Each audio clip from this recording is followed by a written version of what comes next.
کہتے ہیں تو سمجھ میں آئی کہ ان کی جماعت میں کوئی عبد القادر جیسی شخصیت نہیں ہے، اسی لیے وہ کہتے ہیں کہ اپنی طرح ہم کہتے ہیں کہ جب غوث پاک کی طرح کوئی نہیں ہو سکتا تو ان کے نانا جان مصطفیٰ جان رحمت کی طرح کوئی کیسے ہو سکتا ہے؟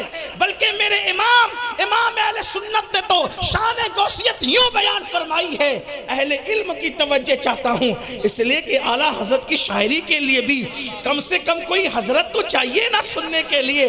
کہتے ہیں الوہیت ہی ایک احمد نے نہ پائی، الوہیت ہی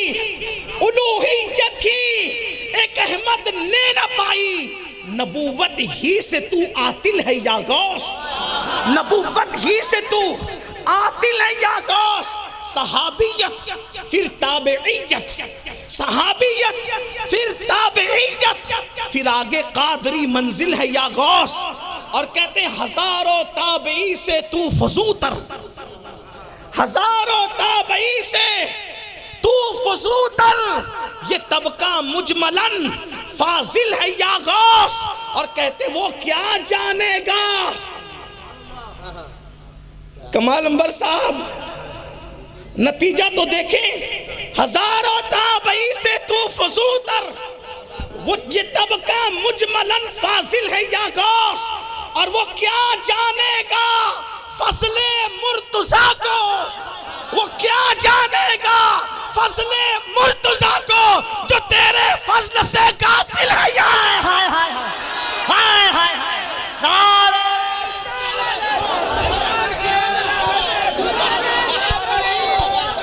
ذرا دونوں ہاتھوں کو اٹھا کر یا شیخ عبد القادر جیلانی، یا غوث، ذرا محبت سے کہیں یا غوث، یا غوث، یا غوث، یا غوث، یا غوث، یا غوث، یا غوث، یا غوث، یا غوث، اللہ اللہ اللہ۔ وہ کیا جانے گا فضل مرتضیٰ کو جو تیرے فضل سے غافل ہے یا غوث۔ جب غوث اعظم کی عظمت سمجھ میں نہیں آتی تو ان کے دادا علی کی عظمت سمجھ میں کیسے آ سکتی ہے؟ اور جب علی سمجھ میں نہیں آتا تو جس علی کو علی نبی نے بنایا وہ نبی کیسے سمجھ میں آ سکتا؟ ہمارے یہاں تو شخصیات ہیں، ہمارے یہاں تو ہستیاں ہیں، اللہ اکبر۔ تو اپنے غوث کی شان وہ ہے۔ میں جلدی جلدی سے سرکار غوث پاک کی عظمت پڑھنا چاہتا ہوں تاکہ پتہ چلے ہم وسیلہ بنانا چاہتے ہیں، وسیلہ ڈھونڈو اللہ تک پہنچنے کے لیے۔ اور ہماری جماعت میں تو ایسی ایسی ہستیاں موجود ہیں جس کو دیکھیں آنکھیں چکا چوند ہو جائے، ایسی ہستیاں، بلکہ کہنے والے نے کہا ہے ہمارے دین کی حقانیت کے یہ دونوں شاہد ہیں، معین الدین اجمیری، محی الدین جیلانی، اللہ اکبر۔ سنیوں میں، سنیت میں کیسی ہستیاں موجود ہیں، ڈھونڈ لے ہر جگہ، مولوی مل جائے گا، محدث مل جائے گا، مناظر مل جائے گا، مفتی مل جائے گا، شیخ الحدیث مل جائے گا، خطیب ملے گا، ادیب ملے گا، لیکن اوروں کے یہاں غوث اعظم کوئی نہیں مل سکتا، کوئی غریب نواز نہیں مل سکتا، کوئی بندہ نواز نہیں مل سکتا، کوئی اشرف سمنہ نہیں مل سکتا۔ سنیوں اپنے مقدر پہ ناز کرو، اللہ نے ہمیں کیسے کیسوں کا دامن عطا کیا ہے۔ ایک روایت پڑھ کے اپنے اصل عنوان کی طرف آنا چاہتا ہوں۔ وسیلہ بناؤ اللہ کے برگزیدہ بندوں کو۔ کائنات ولایت میں جو شان اللہ نے غوثیت میں آپ کو دی ہے وہ کسی ولی کو نہیں دی۔ آپ کو بہت سی شانیں دی، لیکن ایک خصوصیت جو غوث پاک کے پاس ہے کائنات ولایت میں کسی کے پاس نہیں۔ آپ کی خصوصیت یہ ہے کہ آپ سے کہلوایا گیا قدمی ہاذی علی رقبت کل ولی اللہ، میرا یہ قدم ہر ولی کی گردن پر ہے۔ یہ کسی نے نہیں کہا۔ ولایت کے جھوٹے دعوے دار بھی ہوئے دنیا میں، نبوت کے بھی جھوٹے دعوے دار ہوئے دنیا میں، حتیٰ کہ الوہیت کے بھی جھوٹے دعوے دار ہوئے دنیا میں، لیکن قدم میرا ہر ولی کی گردن پر ہے۔ اس کا جھوٹا دعویٰ بھی آج تک کسی جھوٹے نے کرنے کی ہمت نہیں کی۔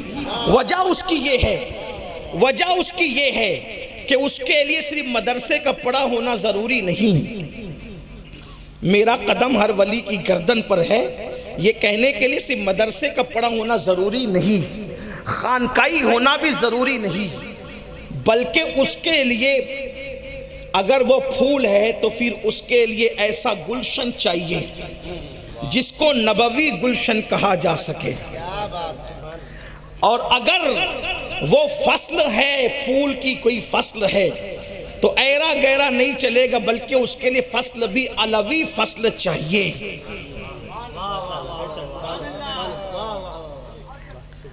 اور اس گل کے لیے پانی اگر چاہیے تو پھر طہارت فاطمہ جو طہارتوں کا سمندر ہے، ہاں، اور اس کی خوشبو اپنی نہیں چلے گی۔ اگر وہ پھول ہے تو حسنی ہو اور خوشبو اس کی حسینی ہو، یہ اس کا شجرہ ہو، تب کہیں جا کر عبد القادر جیلانی بنتا ہے۔ اور میرا امام اس کو آسان زبان میں 2 مصروں میں یوں کہہ پڑتا ہے، نبوی می کہتے ہیں فارسی زبان میں بارش کو، نبوی می، علوی فصل۔ وہ پودا کون سا ہے؟ علوی فصل، بطولی گلشن۔ گلشن فاطمہ میں فصل علوی اور بارش نبوی، تو تب نتیجہ نکلتا ہے حسنی پھول، حسینی ہے مہکنا تیرا۔ یہ نسب چاہیے تب کوئی کہہ سکتا ہے، اور وہ بھی ہر ایک نہیں کہہ سکتا وہ نسب والا، بلکہ وہ نسب والا تو کوئی جھوٹا دعویٰ کر بھی نہیں سکتا، اس لیے کہ خون مصطفیٰ اس کو جھوٹ نہیں بولنے دیتا۔ ہاں، یہ خاص بات ہے، لیکن آج تک کسی نے یہ دعویٰ نہیں کیا، یہ دعویٰ صرف غوث پاک نے کیا کہ میرا قدم ہر ولی کی گردن پر۔ اور میرے مرشد غوث پاک کی شان کیا ہے؟ آپ کی پیدائش سے پہلے مصطفیٰ جان رحمت نے آپ کی ولادت کی خبر دی۔ ذرا جلدی اگر آپ کا ذوق سلامت ہے تو یہ بات کریں، پھر بات اختتام کو پہنچے۔ آپ کی ولادت سے پہلے حضور نے خبر دی آپ کی۔ اللہ کے حبیب علیہ السلام حجرہ فاطمہ میں داخل ہوتے ہیں، اور داخل ہونے کے بعد حجرہ فاطمہ میں 4 تن تھے، ایک سیدہ مولائے کائنات امام حسن امام حسین۔ یہ حجرہ فاطمہ کی بھی قسمت ہے کہ حضور عرش پر کبھی کبھی، اور حجرہ فاطمہ میں ایک دن میں کئی مرتبہ، ہاں آئے حجرہ فاطمہ میں 4 تن تھے، 5 پورے ہو گئے، 5 تن ہو گئے، 5 تن ہوئے۔ حضور کی نظر امام حسن پر پڑی، حضور نے حسن کو گود میں لیا، چوما، آنکھوں سے لگایا، پوری توجہ امام حسن کی طرف۔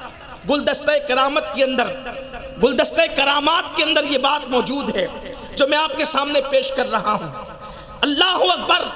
جب امام حسن پر پوری توجہ ہوئی تو امام حسین جو عمر میں کم تھے ٹکٹکی باندھ کر حسرت سے دیکھنے لگے، چونکہ طریقہ یہ ہے کہ گھر والوں کا پورا پیار چھوٹوں کی طرف ہوتا ہے، بڑوں کی طرف سے توجہ کم ہو جاتی ہے، کیونکہ چھوٹوں کو شفقتوں کی پیار کی ضرورت زیادہ ہوتی ہے۔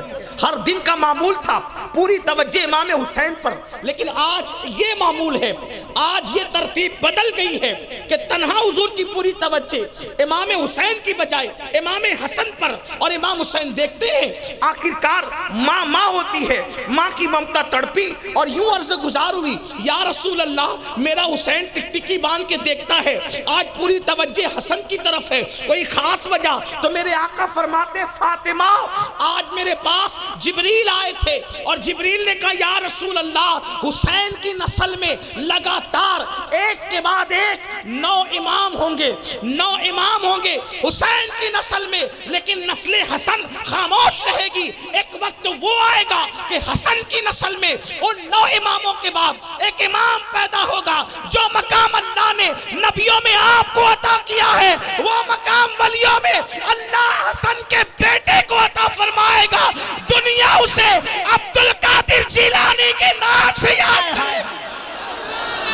بیٹی، آج حسن کے بیٹے کا ذکر ہوا ہے، اس لیے آج حسن کو چوما جا رہا ہے، حسن کو پیار دیا جا رہا ہے۔ اللہ اکبر۔ تو میرے آقا علیہ السلام کے پیارے دیوانوں، امام حسن کی نسل میں ایسا امام آیا، ایسا پیر آیا، ایسی شان والا ولی آیا کہ جس کو ولیوں کا سردار بنایا، ولیوں کا تاجدار بنایا۔ عرض یہ کر رہا تھا، تو آپ کی شان یہ ہے، اللہ نے ہمیں چھوٹا موٹا وسیلہ نہیں دیا، نبی دیا تو نبیوں کا امام، امام دیا تو امام اعظم ابو حنیفہ، اللہ اکبر، اور پیر دیا تو غوث اعظم جیسا پیر دیا۔